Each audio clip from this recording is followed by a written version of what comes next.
Bom dia, bom dia, bom dia, bom dia, bom dia, gente. Sejam bem-vindos aí aos alunos que estão nos vendo pelo online, a galera daqui de Floripa, tudo bem, galera? Gente, vamos começar a nossa revisão, tá? Vocês viram aí que eu preparei uma revisão gigante, né? Tem um monte de coisa aí para a gente revisar para a prova da Federal, tá? Então, a nossa ideia é que a gente consiga fazer todos. Eu acredito que ele não vai conseguir fazer todos os sistemas. Trouxe, de qualquer forma, vai apresentar para vocês aí, ó, esse material e aí fica com vocês ele. Vocês têm as questões já. Algumas delas na apresentação aqui vão ter então questões também dentro dos conteúdos, tá? A minha ideia de hoje, a gente tem duas aulas hoje e uma amanhã. A ideia é que a gente faça os três primeiros conteúdos de revisão nessas aulas, então, duas de hoje e uma de amanhã, tá? Os demais conteúdos a gente vai ver na outra semana, tá? Vamos vendo, enfim, que dá, tá? Tá funcionando aqui?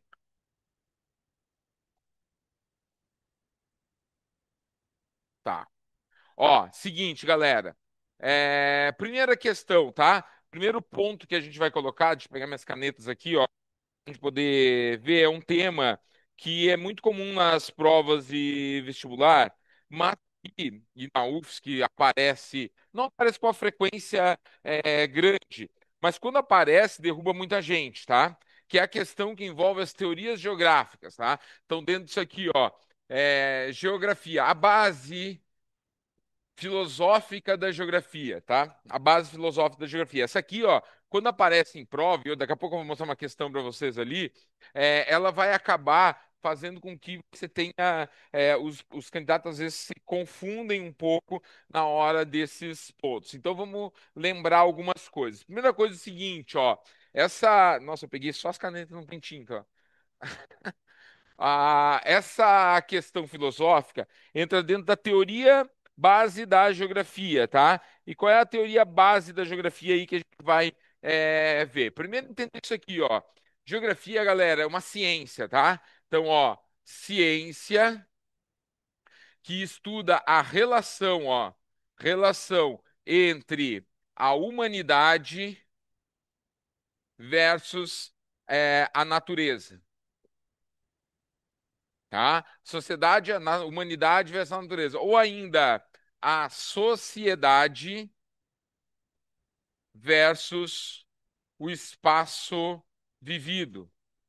Que é isso, tá? Essa relação é a seguinte, ó. A questão, ela vai te trazer uma ideia de que a gente tem uma relação entre o que é a humanidade, o que a humanidade produz e o que ela transforma na natureza. E como essa natureza influencia a humanidade. Hoje a gente tem uma discussão grande aí da COP, né? Tá rolando aí essa semana a COP, bastante discussões que podem estar aí. No fim do material ali eu botei o negócio das COP ali para te dar uma lembrada.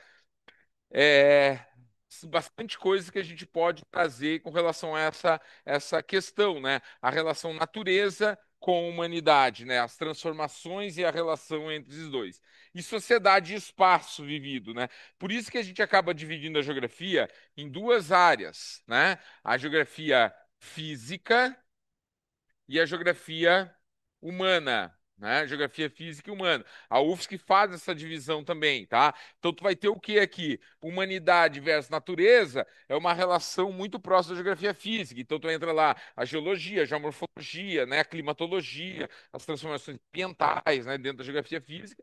E da geografia humana, a relação da sociedade com o espaço vivido. Por isso que tu vai estudar industrialização, agropecuária, né? Quanto que nós, sociedade, transformamos o espaço que nós vivemos, urbanização, né? Por exemplo, né? Então são temas que a gente vai revisar.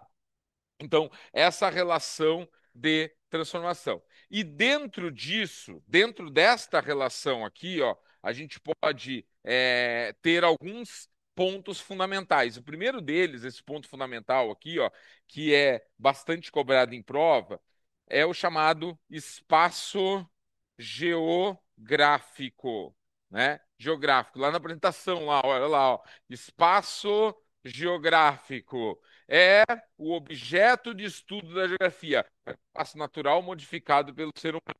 Então, essa é a relação, tá? Então, o espaço geográfico é aquele que vai ser transformado pela sociedade. O processo de transformação desse espaço geográfico vai formular aí, ó, alguns conceitos de relação que são fundamentais entender, tá? Então, alguns conceitos de relação fundamental a entender a partir do espaço geográfico, tá? E aí, cuidado, tá? Cuidado por quê? Porque às vezes vai aparecer para você um ponto dizendo assim, ó, uma das bases teóricas da geografia é o espaço geográfico. Não, o espaço geográfico é o objeto de estudo, né? Então, entre os vários autores, já a gente tem essa ideia, né, do espaço geográfico como um espaço é, de objeto, né, de estudo da geografia, porque era a grande discussão que eu não vou entrar nessa discussão agora porque é revisão, mas é a ideia de que não tinha um objeto de estudo e se modificou, se transformou. Muito papel do Milton Santos esse papel. Então por isso que as universidades gostam de botar, por causa do Milton Santos, brasileiro, né, e coisa e tal, que fez essa dinâmica de transformação. Então chegou aí ao objeto geográfico.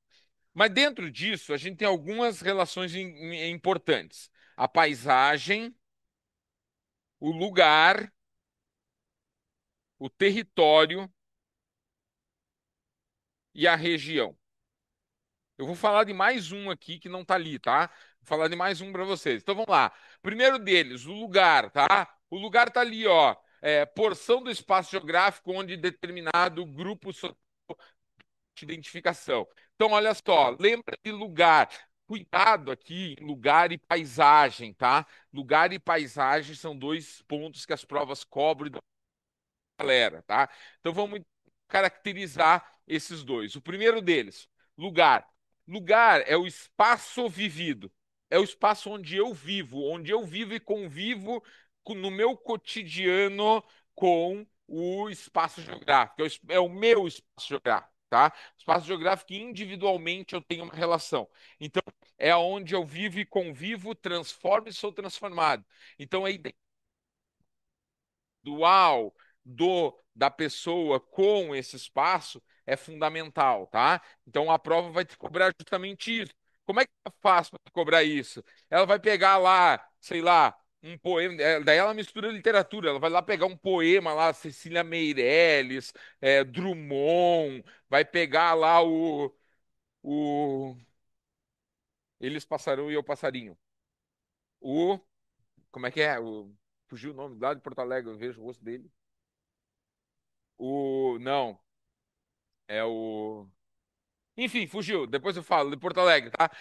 Pegar lá os poemas escritos por esses personagens, vai botar lá e vai te pedir para identificar o que que ele narra naquele poema, qual é a relação. Ele diz assim, ó, no. Tá, não vou lembrar o nome do cara agora. Ele. Mário Quintana, obrigado, Mário Quintana, Mário Quintana. Ele vai botar a relação do Mário Quintana falando dele saindo, caminhando na rua, observando a paisagem, escutando os passos de Porto Alegre, nas ruas de Porto Alegre. Aí fala lugar, espaço vivido, espaço de relação, relação onde ele expressa o sentimento dele em relação ao espaço, tá? Então, lugar, tá? Lugar. Então, é uma percepção individual do espaço. Eu percebo o lugar de forma mundo, tá? A paisagem, porção visível do espaço. Então, a paisagem, eu costumo dizer assim, ó, é como se fosse uma foto do espaço geográfico. É algo que eu vejo no espaço geográfico. Eu imagino o espaço geográfico, eu tiro uma foto do espaço. Eu estou olhando uma paisagem daqui, ó. Da janela, eu vejo uma paisagem. Tem prédio, tem máquinas, tem carros, tem coisa. Eu vejo a paisagem. Eu vejo tudo que eu enxergo a partir de um mesmo lance de olhar, tá? Por isso que a paisagem, ela reflete a relação, já caiu em prova, ó, a relação do perceptível, ou seja, de quanto que eu percebo a partir dos meus sentidos o espaço geográfico, tá? O que eu vejo, paisagem tem cor, paisagem tem estrutura, paisagem tem cheiro, tá? Paisagem tem som, né? Então, às vezes, a prova cobra esses outros sentidos, porque é muito comum olhar. Eu vejo na paisagem esse recorte do espaço geográfico. A paisagem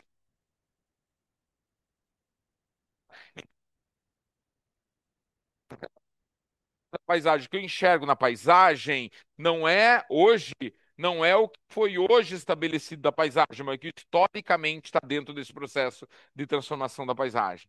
Então, ela tem coisas que foi hoje, tem coisas que tem 50 anos, tem coisas que tem 30 anos, tem coisas que tem 10 anos, está todo mundo aí na paisagem juntos, tá? Então, a paisagem vai se transformando, tá? Aí, território. Território está relacionado com a questão do poder. Sempre que entrar território, lembrem, vai ter aí a relação de poder. Está escrito ali, ó, porção do espaço definida por relações de poder, tá? Então, território, basicamente, galera, quatro coisas. Galera de casa aí também, ó, quatro coisas, tá?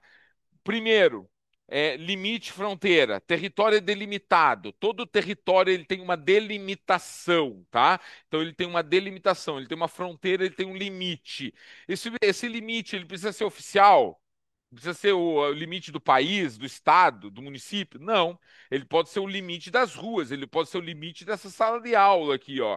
Ele pode ser o limite estabelecido de alguma forma, tá? Ele não precisa ser oficialmente um limite, tá? Então eu posso falar das relações de poder que existem dentro dessa sala em relação às outras, tá? Então pode haver essa relação limitada que não necessariamente é um limite oficial, mas tem que ter limite. Segundo, tem que ter dentro desse limite uma nação. Galera, nação, o que que é nação? Nação é um povo, uma população que tem uma relação própria com um espaço em que vive, um território. Então, para ser nação, tem que ter território. Daí tem aquelas relações, né? Que aparece dos curdos, por exemplo. Curdo é uma nação sem território. Tem tudo para ser nação, mas não tem território, né? Então, essa relação. E daí, é nação, não tem território. Então, tem essas questões que envolvem ali. Então, essa questão da nação. Terceiro, relação de poder, soberania, tá bem alta essa palavra, tá, galera? Atentem-se aí, ó, soberania sobre o território. Então, a nação tem uma soberania sobre o seu território. Outra questão importante que traz ali é a questão, então, das leis e regras. Todo mundo que é nação, vive dentro do território, tem uma soberania sobre o território, ela segue leis e regras características daquele território, tá? Então, territorialidade. Eu acho mais fácil porque é mais técnico, né? Aqui é mais lugar e paisagem são mais subjetivos, né? Território é mais técnico, né? É ou não é aquilo? Então é a mesma coisa da região, né? A região também. A região é técnico, ó, porção do espaço caracterizada por peculiaridades, ou seja, região é uma forma de divisão do espaço. Eu divido o território e aí eu uso critérios para dividir esse território. Tá? Então entra dentro dessa relação criteriosa. Tudo bem? Tranquilo? Lembram disso? Tá? Fique esperto aí nessas questões teóricas, tá? Faz um tempo que não cai na federal uma questão sobre teoria da geografia, tá? Tá um passo para cair. O que que tu botou? Soberania. Ó, que é a relação de poder que tá escrito ali, né? Vamos lá. E aí as escolas geográficas, tá? Escola geográfica. Aqui, obviamente, resumida. Ah, verdade. Boa, obrigado. Olha só, tem entrado aqui, ó, um outro termo aqui embaixo, tá? Tem entrado em prova, já caiu na federal, esse outro termo, e cuidem aí, tá? Que outro termo é esse? Redes. Redes, tá? Então, redes eu vou botar aqui, ó. Redes, galera, é a relação de fluxos e fixos, tá? Relação de fluxo e fixo. Rede é o movimento, é a relação de troca entre os diferentes espaços, né? Então, o mundo hoje é conectado. Se eu falar assim, ó, a energia elétrica aqui está funcionando. Ela está funcionando por quê? Porque eu tenho uma rede de conexão, tudo bem? Então, eu tenho uma rede elétrica que sai lá da produção e chega aqui. Então, eu tenho aqui um fixo né? Um fixo, que são os cabos de transmissão, os postes, a hidrelétrica, termoelétrica, aqui no caso também, né? Então, são os fixos, e a energia é o fluxo, que vai chegar até aqui, certo? Essas redes não é só a energia, tem a rede de internet, tem a rede de informação, tem a rede de movimentação de capital. Então, tem uma série de relações de rede que vão apresentar para vocês aí. Então, serve também aí, ó, como hoje aparecendo também como termo dentro dos conceitos básicos da geografia, redes, tá? Bom, as escolas geográficas aí, ó, que também não. O anterior aparece mais, né? As teorias.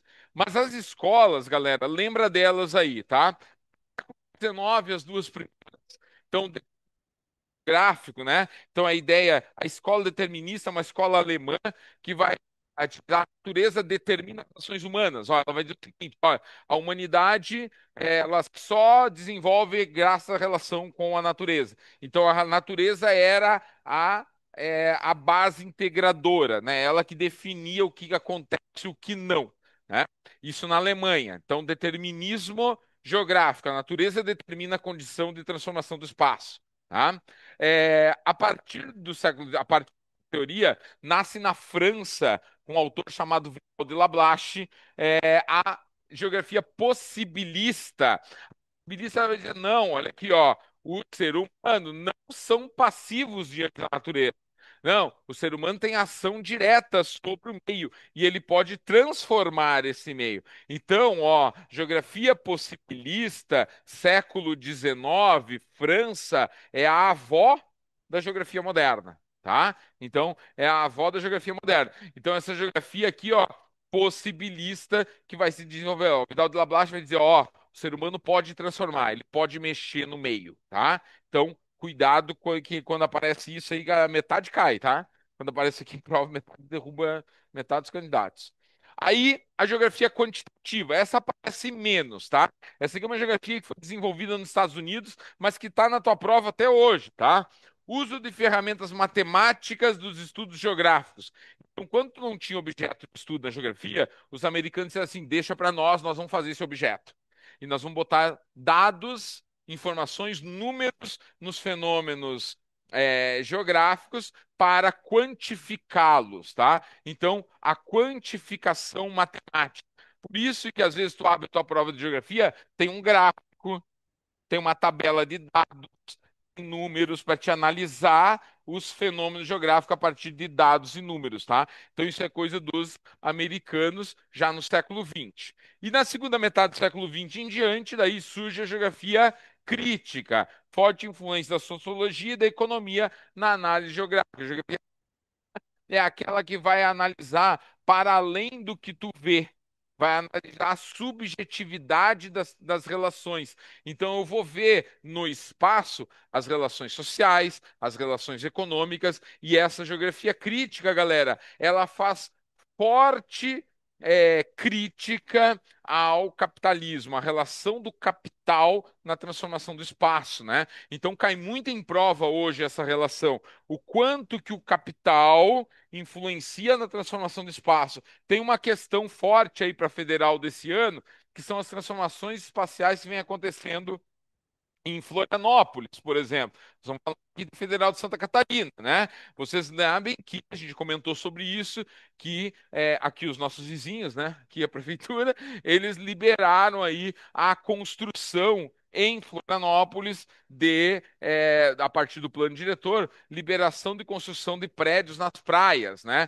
E isso tem uma discussão gigante, gigante dentro da UFSC, tá? Dentro da UFSC, está uma discussão muito grande dentro da UFSC sobre isso.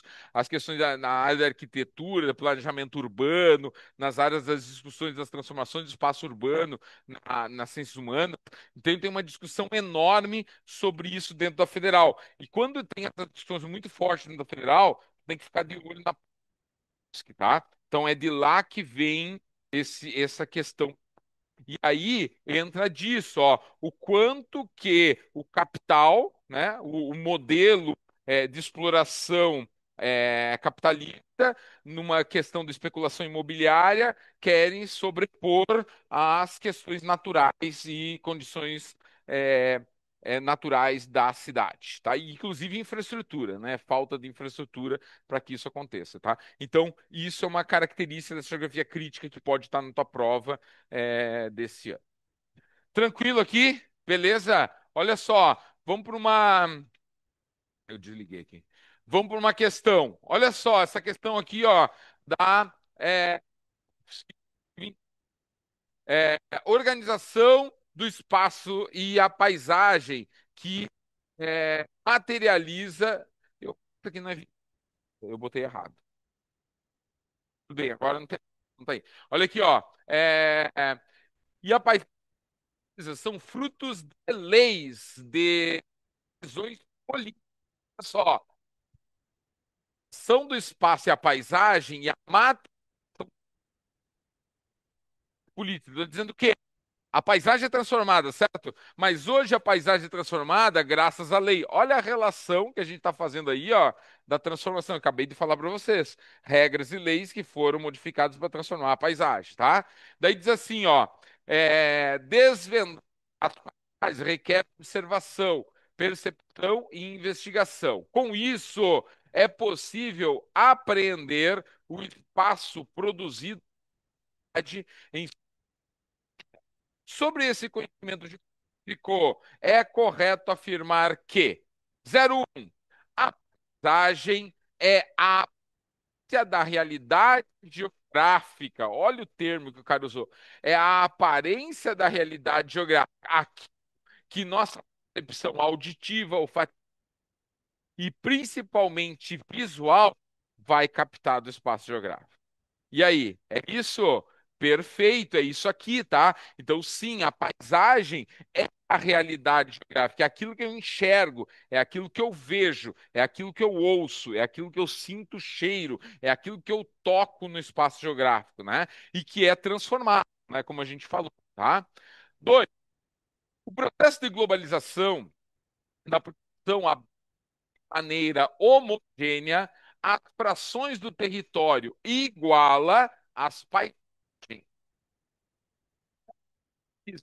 para uso de recursos naturais.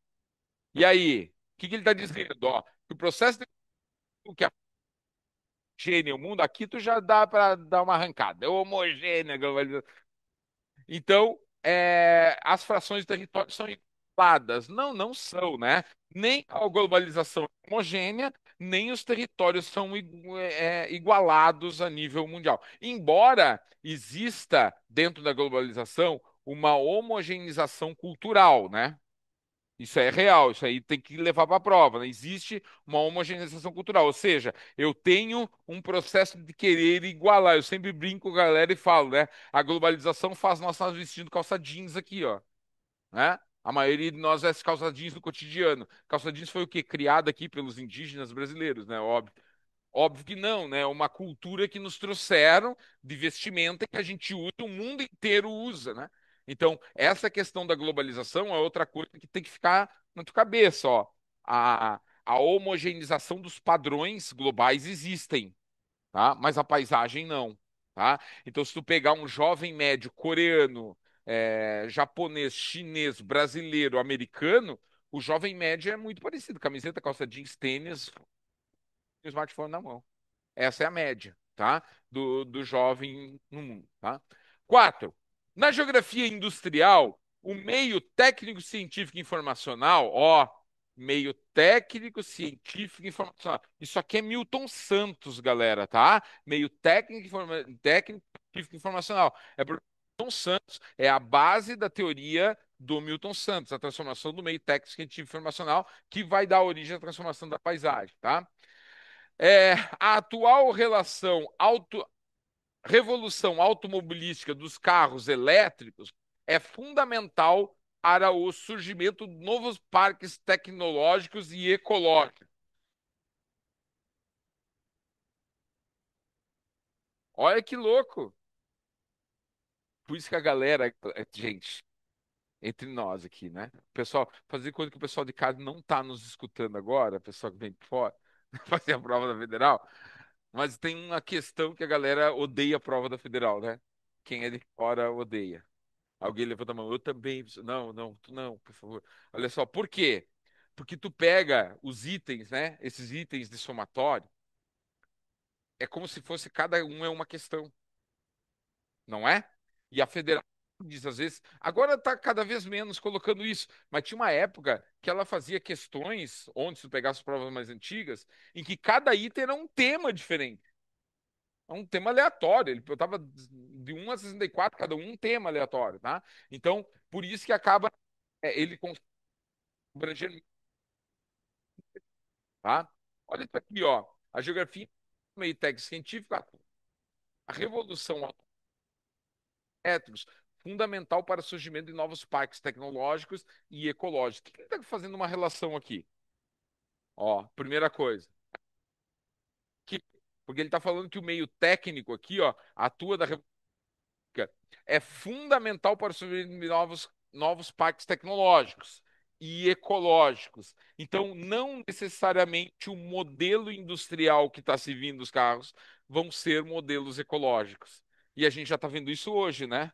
A briga pelas terras raras aí, que é fundamental para a construção desses automóveis, e gera um impacto gigantesco. Lembra, terras raras, galera, para tirar 1 quilo de minério no Brasil, 1 quilo de minério de terras raras é 1 tonelada de rejeito de mineração para 1 quilo de terras raras, tá? Para vender isso para a China, para vender isso para os Estados Unidos, tá?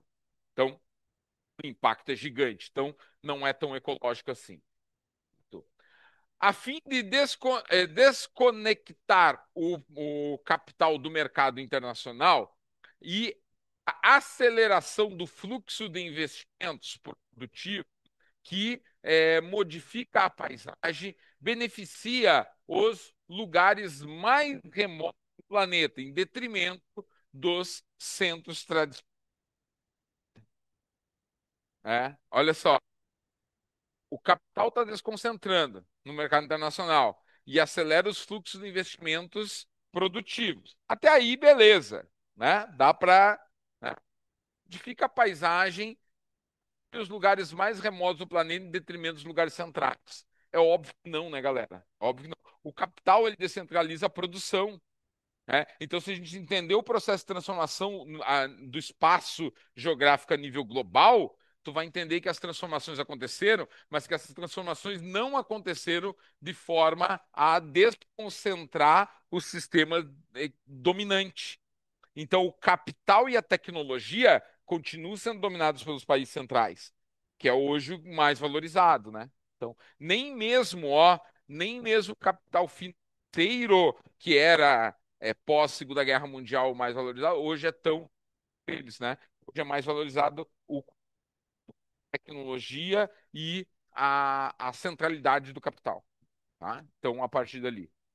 A junção entre ciência e técnica deu origem à tecnologia no mundo contemporâneo e resultou em uma enorme diversidade de objetos técnicos que configuram as paisagens dos grandes centros urbanos. Olha só, verdadeiro, olha, ciência da técnica. Que é isso aqui, ó?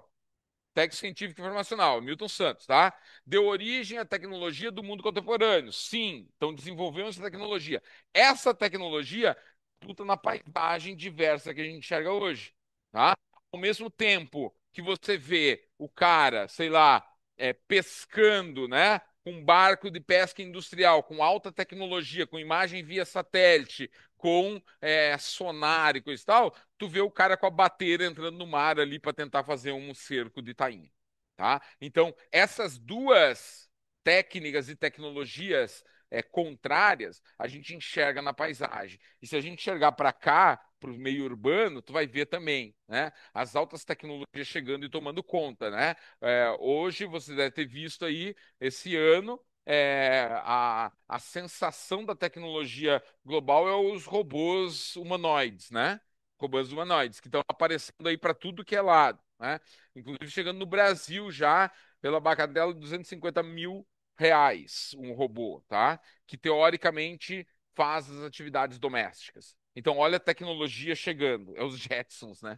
Os Jetsons chegando, né? Jetson é de 62, cara. Tu viu, os caras fizeram aquele desenho em 1962, né? Então já tinha esses robôs. Fazem serviços domésticos aí. Teoricamente faz, né? Então tem que ver até que ponto vai, tá? Então aí, ó, questão da federal sobre esse tema, como que aparecem esses temas aí pra vocês, tá? Bom, galera, cartografia agora, tá? Ah, outra coisa. Não está exatamente na ordem que está aqui, tá? Então, nem tudo que está aqui na apresentação está aqui, então eu fui complementando um ao outro, tá?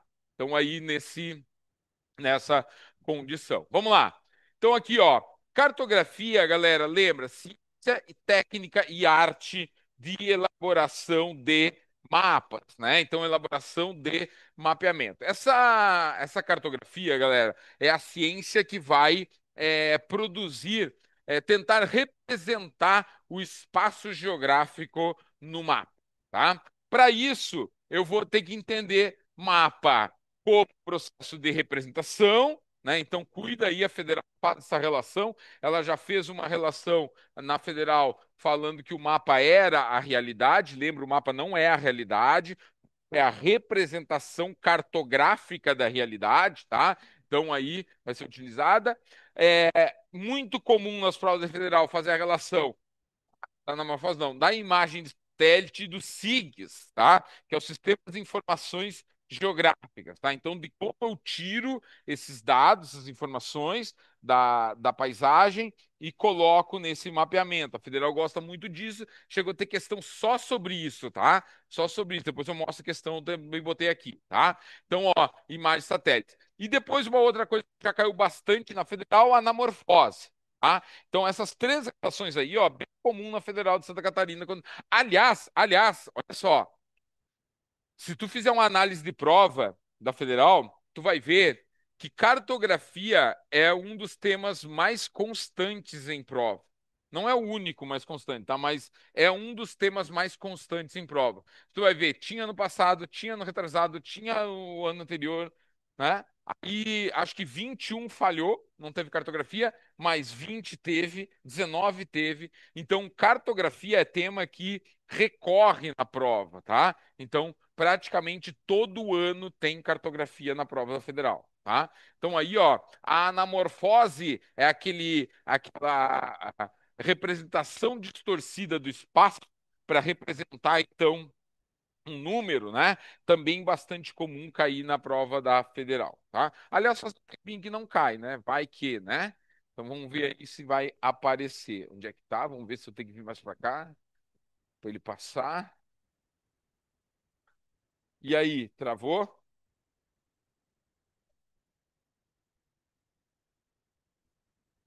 Tu tinha tirado? Tá. Olha aqui, ó. Vamos lá então.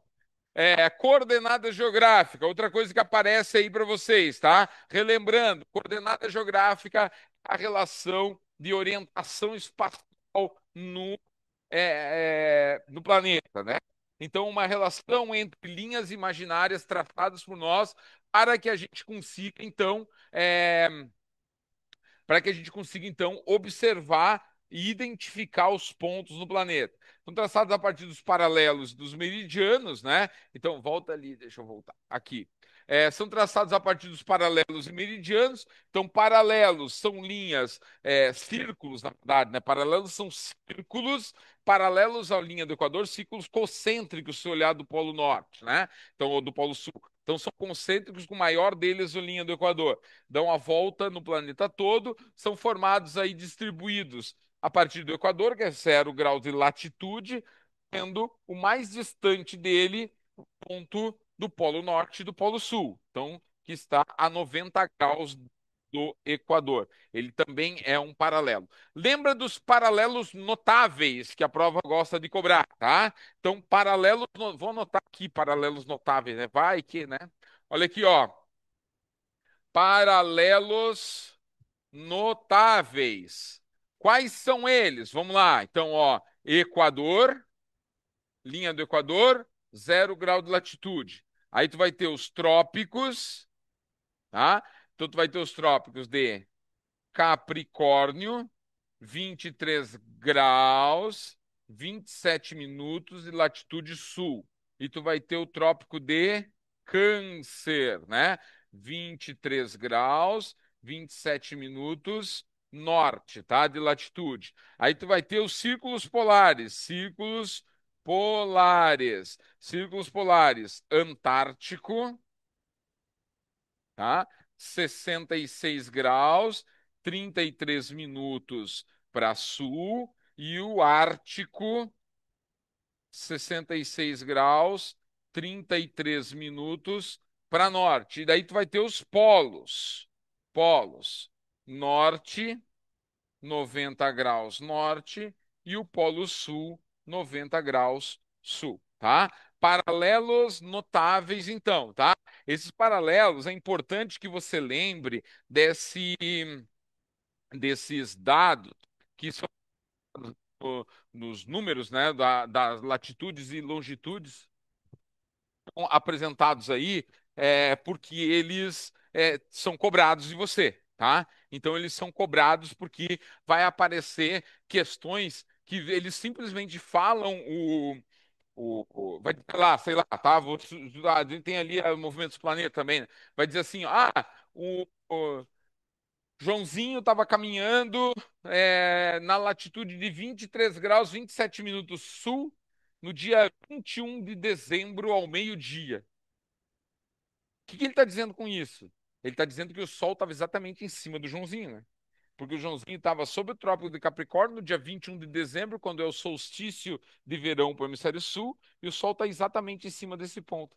Tá? Então ele está dizendo que nesse dia a sombra estava exatamente embaixo dos pés do Joãozinho naquele horário, tá? Então, aqui, ó, ele vai simplesmente te dar o dado e te cobre. Bom, aí eu tenho os meridianos. Meridianos, eles são semicírculos e não círculos. Ligam um polo ao outro e distribuem o planeta em 180 graus, sendo 180 para leste, 180 para oeste nessa distribuição. O mais distante que eu tenho do meridiano de Greenwich, que é considerado o meridiano zero, de 0 grau, é o 180, que é o antimeridiano de Greenwich, tá bom? Se você juntar os dois, tu tem uma coordenada geográfica. Então, o ponto de encontro entre um paralelo e um meridiano, eu formo, então, uma coordenada geográfica. Galera, coordenada geográfica é quando eu encontro um paralelo meridiano e vou produzir a partir deles uma medida em graus desse paralelo meridiano. E aí eu formo a latitude, os paralelos, e a longitude, os meridianos. Tudo bem? Paralelo e meridiano são as linhas. Latitude, isso aqui, cara, já tem uma questão antiga da Federal, tá? Antiga. Uma questão antiga da Federal que eles fizeram só falando disso a questão inteira falando dessa relação de paralelo e meridiano. E aí é aquele, sabe aquelas questões que tem jogo de palavra?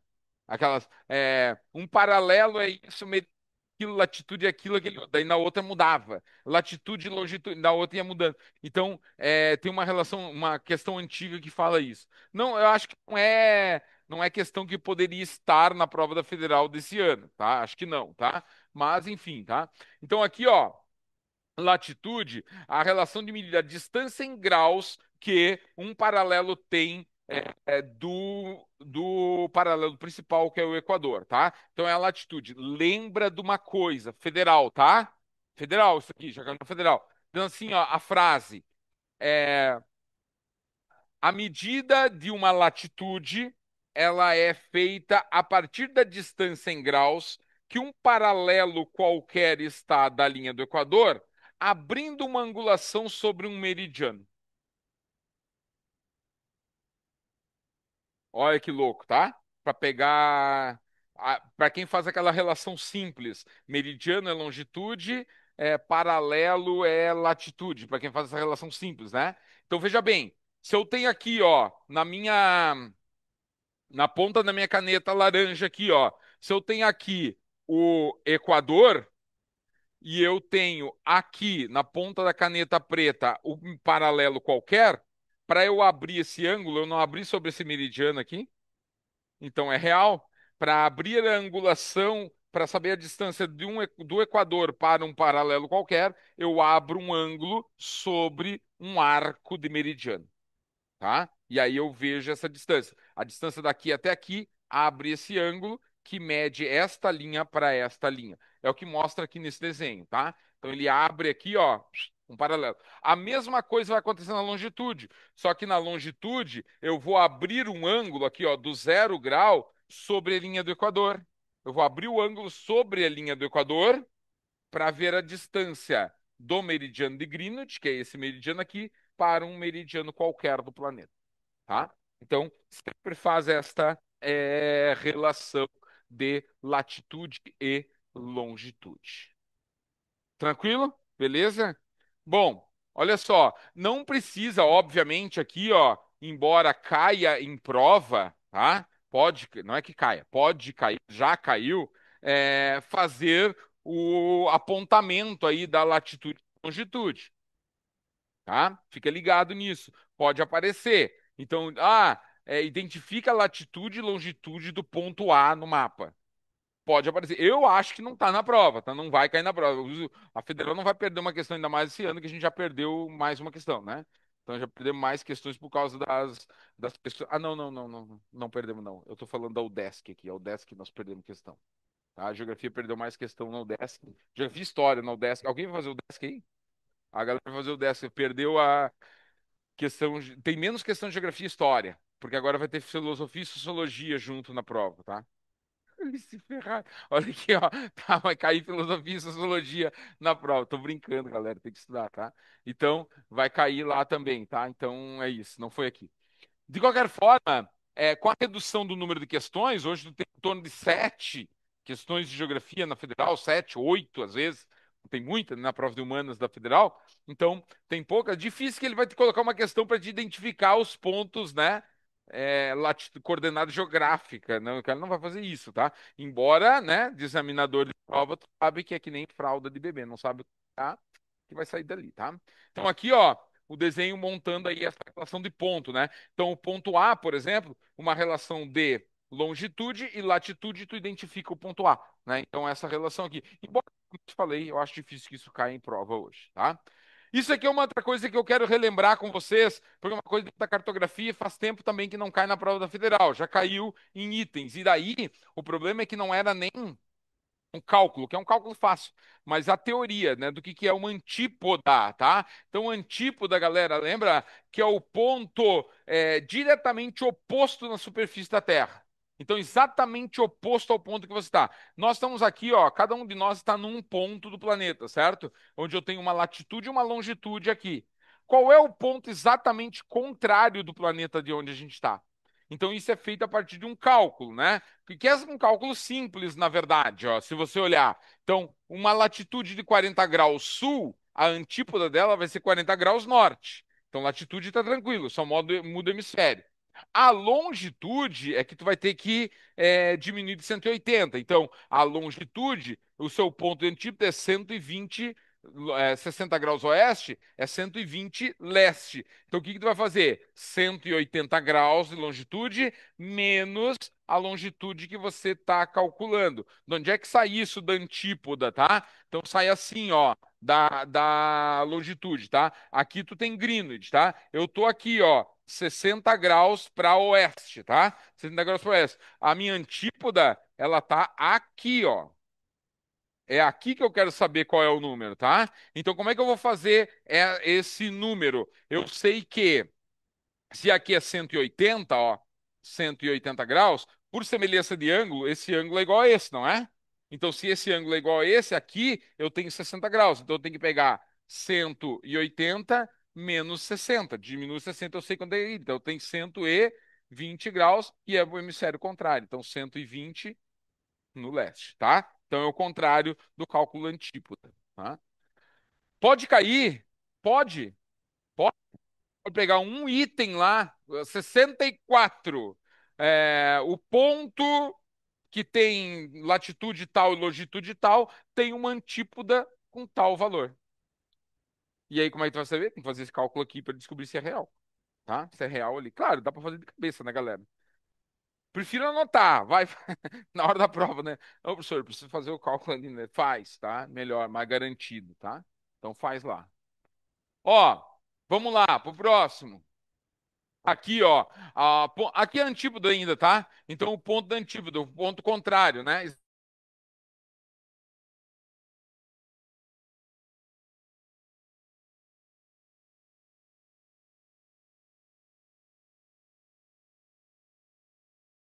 Ideal, ela cai dentro dos itens de cartografia. E aí, mano, já teve questão de escala, porque vamos combinar uma coisa. Vamos combinar uma coisa. Vocês fizeram domingo passado, domingo passado, vocês fizeram uma prova de matemática no Enem, né? Vocês fizeram a prova, né? Jesus amado. Eu amo geografia, galera, tá? Então, aquela prova de matemática ali que vocês fazem, e vocês vão lá e fazem. Cara, aquilo ali é infinitamente mais difícil que uma escala de mapa. Então, vamos combinar que escala de mapa é relativamente fácil para vocês, tá? Vocês estudam uma matemática muito mais avançada, então tá tranquilo. Vocês conseguem fazer. Alguns de vocês, eu sei que conseguem fazer esses cálculos aqui, ó, só olhando os dados já resolve o problema. Eu não. Eu não. Eu tenho uma dificuldade com os números, então para mim não vai. Se eu não montar ali certinho, eu não consigo, tá? E já teve questão da federal que dentro dos itens, a questão era sobre cartografia. O 01 perguntava sobre projeção. O 02 tinha que calcular a escala. O 03 falava sobre, sei lá, projeção e deformação. O 04 falava sistema de informação, né? O 04, 08 falava sobre sistema de informação geográfica. O outro falava sobre a anamorfose e o 64 tinha um novo cálculo de escala. Então, só dentro do exercício fazia três cálculos de escala, tá? Dentro de uma questão. Então, normalmente cai assim, tá?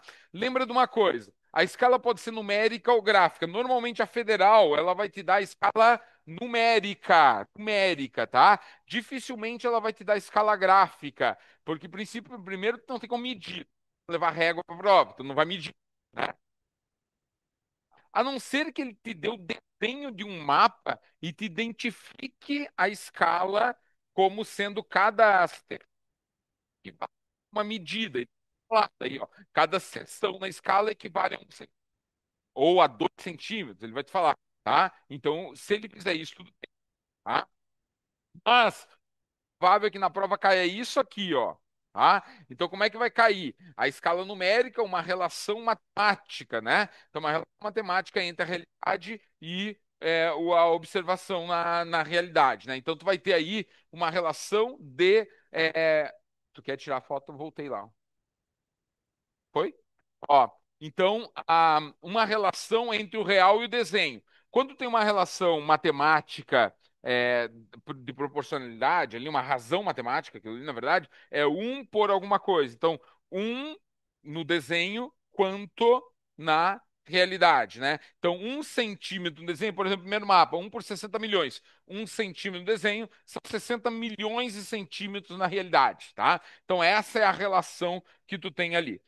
Uma outra coisa que cai na prova e que é muito comum aparecer é esta relação de tamanho de escala. Muito comum aparecer tamanho de escala, tá? Então, olha só. Uma escala pequena é aquela que tem o maior denominador. Então, quando cai na prova, lembra que o maior denominador é sempre a escala pequena. Por quê? Porque ela vai diminuir mais o desenho, tá? Então, ó, tu tem uma menor escala e menor detalhamento, né? Nesse mapa do Brasil, eu não consigo enxergar, por exemplo, aqui os municípios, divisão dos municípios. Mas se eu fizer uma escala 1 por 20 milhões, eu já consigo ver no estado do Rio de Janeiro aqui, ó, a divisão dos municípios, certo? Então eu tenho uma relação diferente escala. A escala grande é aquela que apresenta o denominador menor. Ah, professor, eu vi no livro lá que dizia assim, ó, que escala pequena vai tanto valor, tanto valor. Existe isso? Até existe, até parece, mas vai cair na prova, não vai te perguntar escala grande ou pequena em relação àquela tabela. Ele vai perguntar em relação aos mapas apresentados, né? Então ele vai te dizer, entre esses dois, isso é uma escala grande, isso é uma escala. Tudo bem? Então, esta relação de escala aí também, tá? Outra coisa bem comum na prova da federal, então aí que a gente tem bastante na prova federal é projeção cartográfica, tá? Então, projeção cartográfica é outra coisa que costuma cair bastante aí na prova, tá? Galera, projeção cartográfica é aquela que está relacionada ao desenho do mapa, tá? O processo. Tem um negócio aqui ou não? Deixa eu ver. É a distância que não estava passando aí? Deixa eu botar. Não, não botei. Ah, tá aqui, tá aqui. Tá, então botei. Olha aqui, ó. Então, projeção é o seguinte: a forma como se desenha. Basicamente, os mapas são feitos com três tipos de projeção.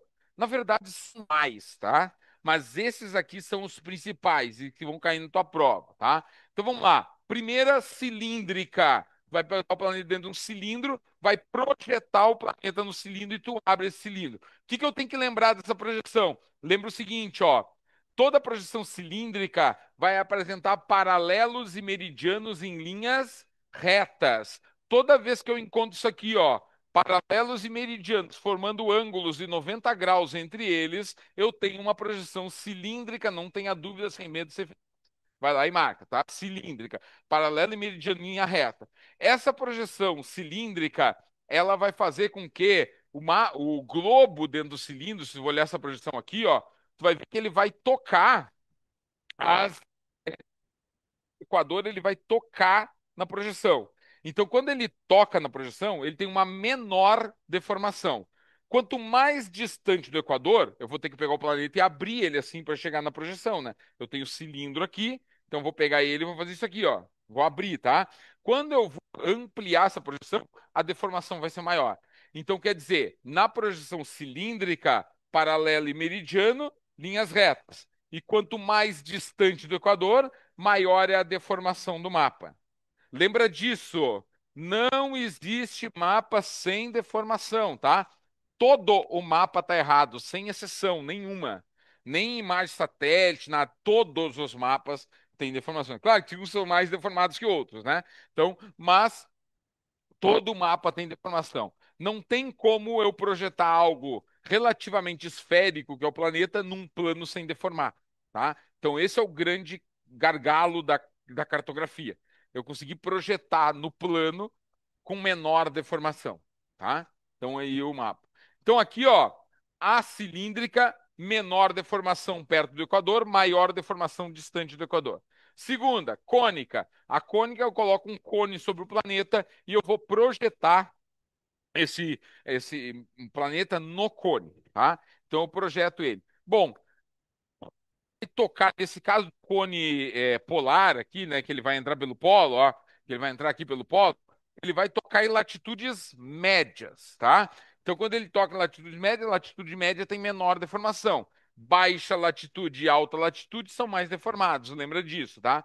Então, do cone. E tu vai encontrar paralelos aqui, ó, em curvos, né, em arcos, paralelos em arcos, e meridianos em linhas retas ou radiais. Algumas pessoas vão botar radiais, embora radiais eu prefiro usar aqui, tá? Então, em linhas retas, os meridianos e os paralelos.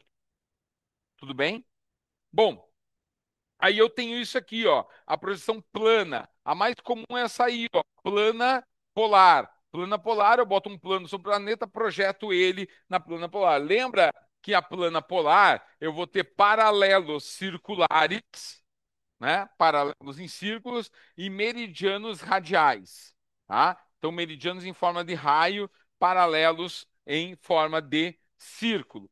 Quanto mais próximo ao centro do mapa, menor a deformação. Quanto mais para a borda do mapa, maior a deformação, no caso da plana. Tranquilo, né? Dá para complicar? Dá, dá. Ó, essa projeção, galera, olha só. Eu posso pegar uma projeção cilíndrica, que é assim, o mais comum, certo? E eu posso botar ela assim. Ficou horrível. Tá? Mas é isso aqui, entenderam, né? Eu posso botar ela transversa. Ou eu posso botar ela oblíqua. Assim. Opa, é assim. Certo? Então eu posso mudar essa projeção. Tá? Então, Aí que. Porque daí, como é que fica paralelos e meridianos nessas outras duas? Fica uma encrenca, tá? Então, o mais utilizado é essa equatorial, tá? Projeção transição equatorial. A mesma coisa, por exemplo, com a cônica, né? O comum é tu usar um cone assim, certo? Mas eu posso usar um cone assim, ó, certo? Ou, enfim, equatorial, ou enfim, tá? Eu posso usar um cone de outra forma, tá? Só que daí o tipo da projeção é complexa. Mais comum de todos esses é usar a projeção plana, que é o seguinte: eu tenho a projeção plana polar, então aqui o Polo Norte, então a projeção plana polar aqui, certo? Agora eu posso pegar a projeção plana oblíqua, que ela vai tangenciar um ponto do planeta qualquer e vai projetar a partir daqui. Essa é mais comum de ser usada. Por quê? Porque daí eu consigo fazer um mapa específico de um lugar, né? Embora paralelos e meridianos sair meio torto, eu consigo identificar com menor deformação um lugar. Posso botar essa aqui, por exemplo, aqui em Florianópolis. Posso botar aqui em Florianópolis e projetar Florianópolis no mapa plano, né? E aí em lugares pequenos ela vai funcionar bem, tá? Então ela é mais comum de usar desta forma. Tranquilo? Ó, outra coisa sobre mapa é o seguinte, ó, as propriedades dos mapas. Então, ó, para que a gente faça essa projeção, e as deformações, então existem aí três tipos básicos de deformações: as conformes, a equivalente e a equidistante. Tem a afilática também ainda. A afilática é aquele que não tem nenhuma preservação, tá? Então, quando tu vai fazer um mapa tu pode preservar a área do continente, a forma do continente, o desenho do continente, ou então as distâncias, tá? Então, esses três. Nunca consigo preservar dois. Sempre um deles e os outros estão deformados, tá? Então é sempre assim. Um preservado, os outros deformados, tá? Então, quando eu faço uma projeção conforme, eu preservo as formas, os ângulos, tá? A angulação que forma a distribuição das latitudes a partir da projeção cilíndrica. Então, o que que eu vou ter? Linha do Equador menos distorcida, quanto mais distante da linha do Equador, maior a distorção. Isso vai aparecer essas deformações gigantes aqui, né? Continente Antártico desse tamanho, Rússia desse tamanho, a Groenlândia desse tamanho gigante. Então eu preservo as angulações naturais da formação da projeção cilíndrica, mas a deformação é gigante, linha do Equador menos deformada. Esse aqui é o famoso mapa do Mercator, né? Aí tu vai ter a projeção equivalente, vai preservar a área. Eu vou conservar a área. Eu dizer, ó, essa é a relação do tamanho real das áreas.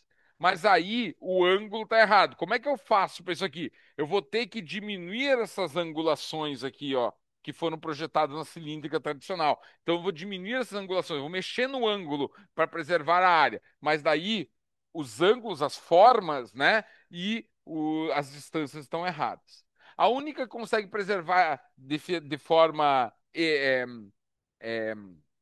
eficiente as distâncias é a plana polar.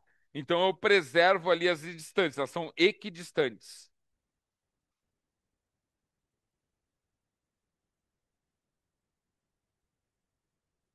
A foto é uma imagem plana. É. Então seria. Não, aquilo não é um mapa, aquilo é uma imagem, tá? É uma fotografia. Não é um mapa, tá? Primeira coisa, ele está tirando uma fotografia. A fotografia vai transformar em plano. Não é 3D. Ainda, né? Pode ser que daqui a algum tempo seja, né? Mas não é 3D. Então ela é ali uma fotografia, ela é plana. É uma foto que ele está tirando instantânea, mas daí não é um mapa ainda. Tá?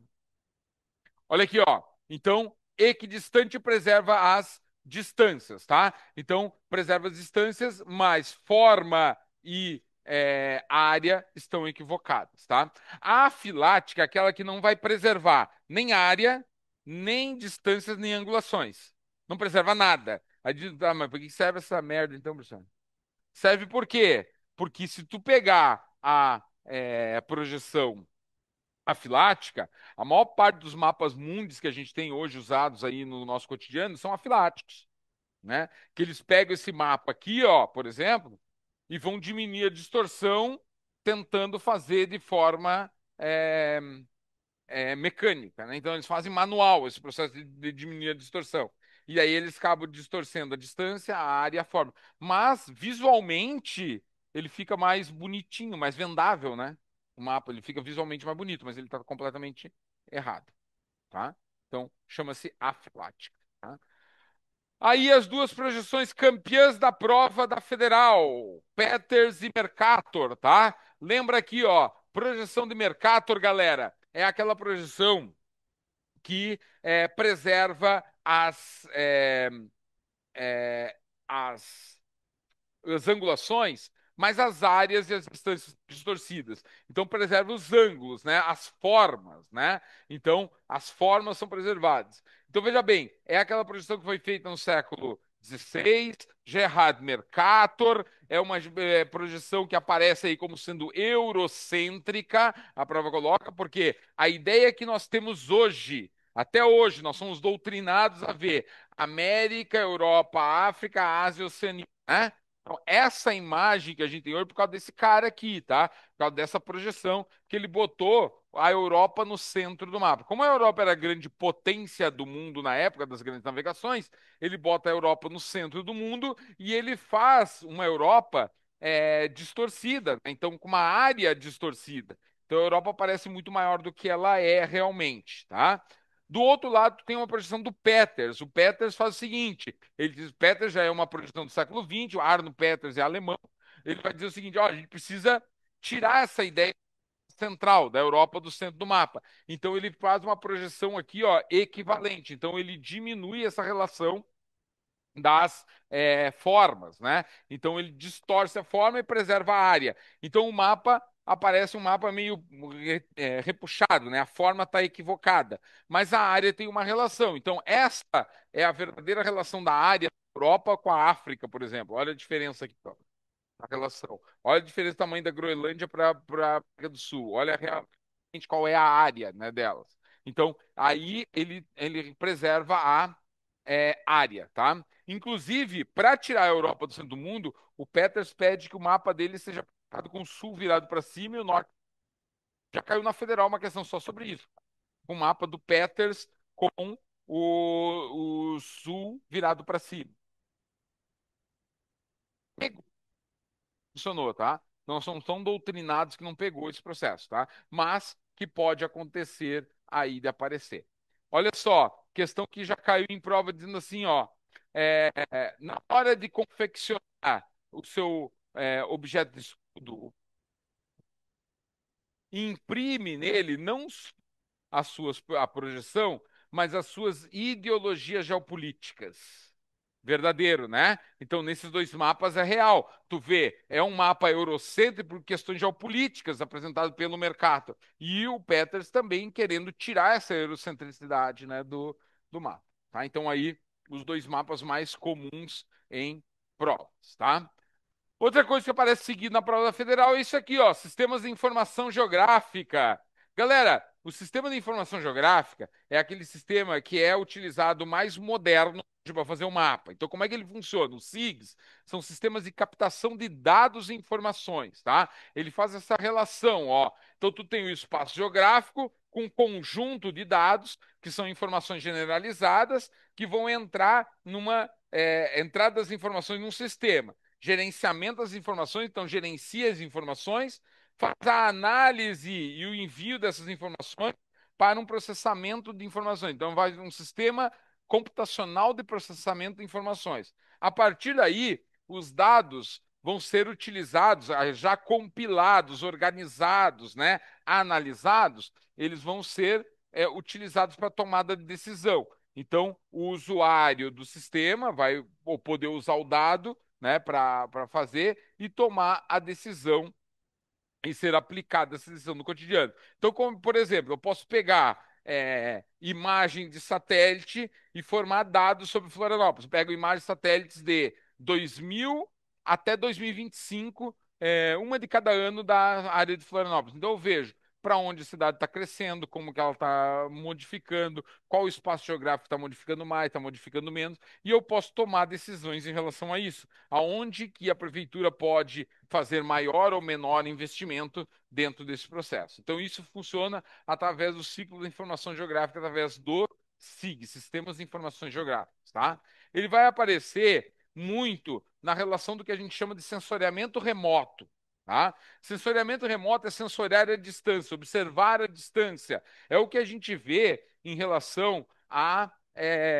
Isso aqui é um controle, eu tô controle remoto, né? Estou controlando remotamente a distância. Sensoriamento remoto, eu vou sensoriar a distância. Então, é a produção das imagens, né?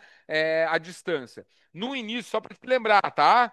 No início será feito por balão, lá no século XIX, tá? A galera subia de balão, pegava lá as imagens, fazia a partir do balão. Depois que teve câmeras fotográficas, começaram a fotografar para observar de cima o espaço geográfico, tá? Então, observar de balão. Era pouco feito.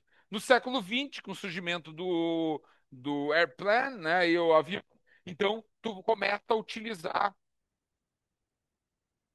Então é fotografia aero. Aerofotogrametria. Prova usa esse nome. Aerofotogrametria, que é a foto de tirada de avião, fotografia tirada de avião, tá? Então, para produzir a imagem. E da segunda metade do século XX em diante, sobretudo aí pós década de 60, por aí, né? Guerra Fria, ganhando espaço, coisa e tal, as imagens satélites. Então, tu começa a ter imagens produzidas por satélite, tá? Então, hoje, boa parte dessas imagens são produzidas. Qual é o teu erro no sensoriamento remoto? É achar teu erro, né? Que seus burros, erro, não, brincadeira, nosso erro em geral, né? É pensar, ou a sociedade em geral, é pensar que uma imagem de satélite é um mapa. E ela não é um mapa, tá? A imagem de satélite, ela não representa um mapa. Essa imagem que tu tá vendo ali do lado, ó, imagem de satélite, ela tá trabalhada. Ela tá com a imagem de satélite, sabe que é, ultrassom de gravidez? A imagem de satélite vem aqui, é aquilo. Não consegue identificar as coisas de primeiro momento. Ela vem, tu tem que colorir, tu tem que limpar, tu tem que tirar coisa para conseguir ver o que está ali, tá? Então, como é que faz isso? Através desse sistema aqui, ó. Então, tu vai fazer um mapa hoje, né? Um mapa para ele ser feito, tu vai sobrepor camadas nele. Então, tu tem diferentes camadas de imagens, né? Produzidas para conseguir produzir o mapa atual. Então, tu tem diferentes níveis de camada. Então, uma imagem satélite vai produzir a estrutura geológica, outro vai produzir a distribuição das águas e dos rios, outro vai produzir as vegetações, cidades, com as estradas. Então, cada um vai produzir uma camada, e a partir do momento que eu junto as camadas dessas coberturas diferentes, eu vou conseguir ter, então, um mapeamento local do que eu quero. Tá? Então, o mapa hoje ele é feito por esse sistema, com diferentes linhas de camadas. Tudo bem? Olha só, federal do ano passado, tá? Geografia Física e Cartografia. Mapa do IBGE. Esse aqui é o mapa que está famosinho aí do IBGE, né? Então você sabe que. Aliás, eu recebi, o IBGE me presenteou com esse mapa. Agradeço o IBGE por isso, tá? Oficialmente aqui. Então, grandão assim. Esse mapa aqui é o mapa produzido pelo IBGE com o Brasil no centro do mundo. Veja só que é tirar o eurocentrismo, né? Então, tem o Brasil aqui na região central e tu redistribui o mundo a partir de Brasil, tá? É uma forma de mapear, né? Uma forma de eu ver o mundo, tá? Então aí os dados apresentados por ele, tá? Nessa questão, a federal cobrou da seguinte forma. Passa ali para mim, por favor, que não está passando aí. Foi. Ó, spoiler. Olha só, nessa questão, a federal cobrou assim, ó. Sobre a cartografia, a representação espacial é correto afirmar. A O aprimoramento dos satélites promoveu avanço nas técnicas de representação de informação da superfície terrestre, causando grande impacto nos processos de elaboração de mapas e nos conceitos da cartografia, né? Então, obviamente, né? Então, isso mesmo. A questão. Aliás, eu fui analisar as questões das provas da Federal dos últimos anos. Dica, tá? Dica. Dica, sabe dica furada? Essas dicas furadas, tá? Mas se for analisar as provas dos últimos anos da Federal, mais de 90% delas a um tá correta. Você pode pegar as provas e olhar, tá? Mais de 90% das questões da 01 tá correta na prova federal nos últimos 5 anos, tá? Então foi um dado que me chamou a atenção, tá? Não quer dizer obrigatoriedade, por isso que eu falei que é dica furada, tá, galera? Leia com atenção a alternativa, tá? Mas ela tava lá. Ó, e nas últimas duas provas, a maioria das provas das questões de geografia, tô falando de geografia, tá, galera? Das questões de geografia eram três alternativas corretas. Três, tá? Olha aqui, ó. 02. O mapa acima não tem validade cartográfica, porque apresenta o Brasil no centro do planeta, distorcendo as informações geográficas da superfície terrestre. Verdade? Nada a ver, né, cara? Nada a ver. Eu não preciso ter a Europa no centro do mapa, que é a ideia eurocentrista que a gente conhece, né? Então a gente pode ter qualquer lado, aliás, em qualquer posição, né? Norte, sul, então tu pode modificar também, tá? 4. A manutenção das coordenadas geográficas fixadas em 1884 contempla uma convenção de topografia com elementos retratados de forma figurativa para fins didáticos, como o território do Brasil no centro. Contrário, tá? Errado. Por quê? O que rola ali? Em 84, o que rolou? Em 1884, foi uma convenção da cartografia. Foi definido o que é cartografia, o que é ciência cartográfica, como que se define a cartografia e foi definidas coordenadas geográficas também a partir de 1884, 1884. E o IBGE usa desde a sua fundação essa base cartográfica, tá? Então não foi lá fundado o Brasil no centro, também nada disso, tá? 8. As projeções podem ser classificadas em conforme ou equivalente, dependendo das propriedades geométricas presentes na relação entre o globo e o mapa mundi. E aí, podem? Ó, verdade, eu posso classificar como conforme aquelas que vão preservar as angulações, né? Então, os ângulos corretos, e equivalente aquelas que vão preservar as áreas das regiões, né? Então, dependendo da projeção geométrica feita a partir do globo no mapa mundi. Então, tá correta aí, tá? Então, são cadê? Classificação conforme das propriedades, ó, das propriedades geométricas, tá? 16. A projeção cartográfica é o resultado de um conjunto de operações que permite representar fenômenos que estão dispostos numa superfície esférica em um plano, tendo como referência paralelos e meridianos. Então, eu pego a referência paralelo e meridiano da superfície terrestre, né, que é relativamente esférica, e projeto num mapa. Então, correto, tá? Que são as projeções que a gente viu há pouco. 32. Uma representação espacial com escala para 12.000 é pequena. Nela, 1 centímetro equivale a 12 quilômetros ou 12.000 metros. É isso? Não, ó. 1 centímetro, 12.000 centímetros na realidade. Então aí já está errado. Ela é uma escala pequena? Não, ela é considerada uma escala grande, porque ela diminui menos a realidade. Claro que eu não estou comparando com nada, mas eu sei que 1 por 12, né? Não consigo fazer um mapa do Brasil com 1 por 12, né? 1.000.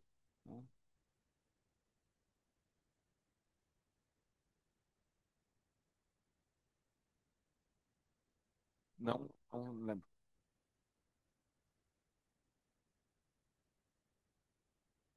Acabei de mostrar ele aqui, aquele que eu mostrei aqui antes. Não, qualquer lugar pode usar, mas é claro que com o Brasil no centro, quem está usando somos nós, né? Mas qualquer lugar pode botar. Tipo, a Austrália, tu compra no aeroporto o mapa com a Austrália no meio do mundo. É bem estranho. Eu tenho em casa lá a Austrália e o resto volta à Austrália. É mais comum porque ele doutrinou o mundo a usar o eurocentrismo, né? É mais comum. Posso? Ah, tá, voltando na questão. Hum. Uhum. Pode, mas ele não está falando que é unicamente, né? Ele está dizendo que elas podem ser classificadas dessa forma. São as duas mais comuns que a gente enxerga na projeção cilíndrica, principalmente. Uhum. Na verdade, muita gente não marcou essa alternativa na prova do ano passado, tá? Muita gente não marcou essa alternativa, tá? Por conta disso. É, mas é verdadeira, tá? Tá tudo certinho. Ó, a outra, por causa do tempo, tá? Vou dar uma corrida aqui, ó. 23, então, tu tem ali 25, 24 não botei, 23. Aqui, ó, as questões de. Olha essa questão aqui, ó, que é o Sistema de Informação Geográfica na prova, ó. Muitas definições do SIG têm sido sugeridas ao longo dos anos, e nenhuma delas é inteiramente satisfatória. Atualmente, o rótulo SIG está ligado a uma coleção de ferramentas e software que para realizar certas funções bem definidas, software de SIGs. A representação digital de vários aspectos do mundo geográfico, na forma de banco de dados, dados de SIG. E uma comunidade de pessoas que usam e talvez defendam o uso dessas ferramentas para vários propósitos, comunidades de SIGs. O simples rótulo funciona em todos esses modos de seus significados, certamente dependem do contexto de qual é usado. Fica ligado que eu tenho aqui para mim uma, tá? Que vem sendo falado hoje no modelo de SIGs relacionados à inteligência artificial, tá? Então, hoje, a gente tem a formação desse sistema, sistema de informação geográfico, sendo hoje manipulado por sistemas artificiais, tá? Então, a inteligência artificial ligada a esse modelo. Isso está acelerando os processos de coletas e organização de informações geográficas, tá? Então, fica ligado aí. E aí ele mostra aqui, ó, componentes dos SIGs aí, as redes, né, de conexão de dados, hardwares e coisa e tal que servem para formar isso, tá? E daí o que a prova vai perguntar? Qual é o comando? Sobre a cartografia, as formas de representação da superfície terrestre e o sistema de informação geográfica, os SIGs, é correto afirmar. 01.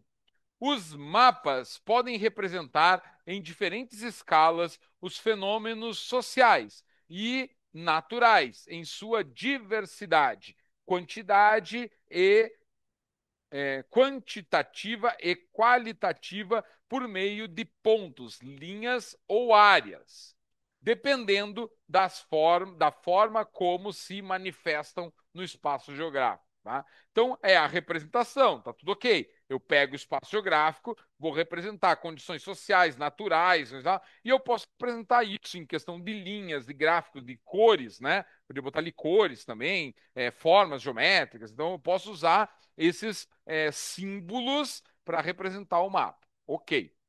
Dois, os projetos de SIGs são feitos para armazenar as informações geográficas, mas a escala ou nível de detalhamento não permite a aplicação em questões socioambientais locais.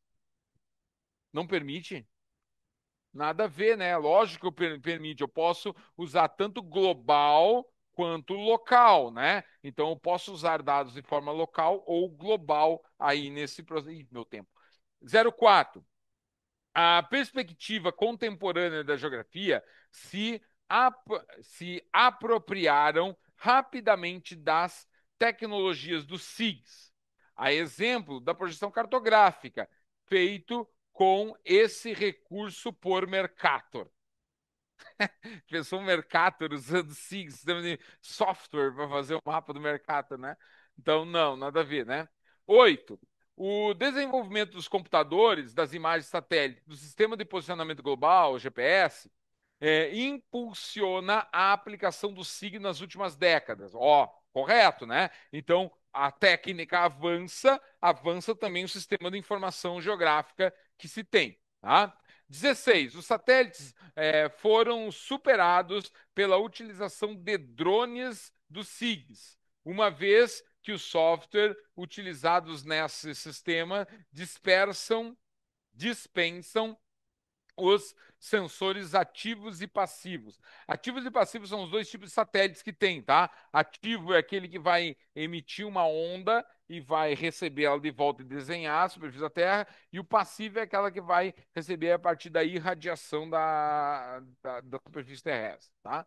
Então, não foi superado, os drones não tomaram o lugar dos satélites na projeção, tá? Equivocada aí essa, tá? Então aí, ó, uma questão de cartografia recente, tá? Essa aqui, ó, vai falar sobre mapa, projeção, essa é de 2020. O objetivo de em objetos de encanto e deslumbramento, os mapas têm sido usados através dos séculos para promover interesses políticos, religiosos e econômicos. Da tabuleta de argila. Lembra da tabuleta de argila? 4.000 anos atrás, sei lá, né? Na Mesopotâmia, tábua e argila é considerado o mapeamento mais antigo conhecido, tá? Lá da região Tigre e Eufrates, desenha os rios ali, coisa e tal, tá? A tela do computador, passando Ptolomeu, o pai da geografia, pelos mundos árabes e oriental e pelos renascimento, o historiador especialista em cartografia Jerry Broughton explora aqui 12 mapas mais importantes da história, num panorama repleto de controvérsias e manipulação. Uma história do mundo em 12 mapas. Eu tenho esse livro, o livro, aliás, é muito bom, inclusive, escrito, o cara é um americano, na verdade, ele é especialista em cartografia, mas ele é jornalista, tá? Não é geógrafo, tá? Nem historiador. E ele pega os mapas para representar. Esse aqui é um dos mapas que ele coloca lá. A produção do Mercator é um dos mapas que ele analisa entre os 12 mapas mais importantes da evolução da humanidade. Tá?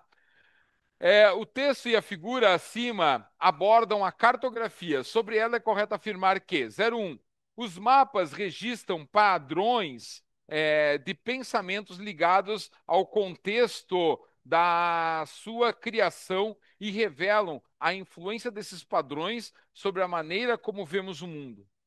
Olha que louco. É aquilo que a gente falou da geopolítica, né? O mapa representa uma forma de se ver o mundo na época em que ele é feito, né? Então, uma forma de enxergar o mundo, verdade. 2. A figura acima é uma projeção cônica equivalente. Projeção do Mercator, cônica equivalente? Não, né? Já dá para parar de ler por aí. 4. A projeção cartográfica representam num plano a esfericidade da Terra, muito embora apresente distorções. Beleza, né? Tranquilo. Todo mapa tem distorção, não tem mapa certo, né? 8. Os mapas, por serem simplificações da complexidade do espaço geográfico, passaram por mudanças ao longo do tempo e hoje já são produzidos por computador. Então já tem forma de produzir por computador. Pega lá os sistemas, a gente viu software, SIGs em geral, produzindo as projeções. 16. A cartografia é uma ciência neutra, pois os cartógrafos conservam-se afastados dos interesses geopolíticos. Dá para de ler? Tá, né? Não tá. Todo cartógrafo vai representar a sua forma de ver o mundo no mapa. Então, equivocado. 32. Projeção de Mercator apresenta deformações e mantém proporcionalmente áreas idênticas às do planeta Terra. Então, do Mercator não tem alteração, é a mais correta. Nada a ver, né? E 64, o título que indica os fenômenos representados e a legenda com sua simbologia são elementos que bastam para a efetiva leitura e interpretação do mapa. Se eu souber o título, a legenda e os símbolos, já dá para ler o mapa? Não, eu preciso entender a escala, eu preciso entender a projeção, paralelos e meridianos e essas relações para ler o mapa. Então não basta, tá? Então aí, outra questão de cartografia em 2020. Fechou? Ó, amanhã a gente fala sobre o que é mesmo, acho que é demografia, tá? Fechou? Beijo, galera de casa. Beijo, até amanhã.